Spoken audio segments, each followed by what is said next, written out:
චතාරික සමයේ පළවන සතියේ අඟහරුවද. අද අපිට ජේස් වහන්සේ කතා කරන යාඥාව ගැන.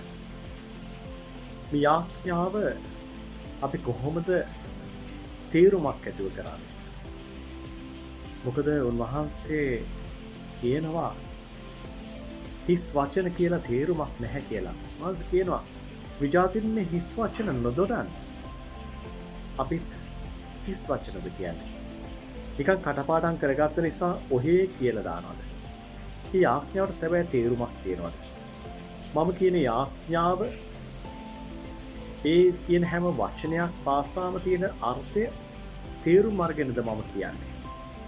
ඒ නිසා ජේසුස් අද අපි හැමදාම කියන ස්වර්ගවැසි යාඥාව කියලා දෙනවා. මෙන්න මේ විදිහට යාඥා කරන්න කියලා.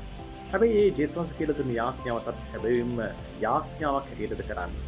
නැත්නම් ඔහේ කියන එකද කරන්නේ. ඒ නිසා උන්වහන්සේ අපිට ආරාධනා කරනවා යාඥා කරද්දී හිස් වචන කියන්න එපා. ඒ වචන වල අර්ථයක් දෙන්න, ගැඹුරක් දෙන්න. ඒ වචනය අපේ කරගෙන ඒක ජේසුස්ට ඔප් කරන්න. ඒ විට යාඥාවට ඵලයක් ලැබෙයි.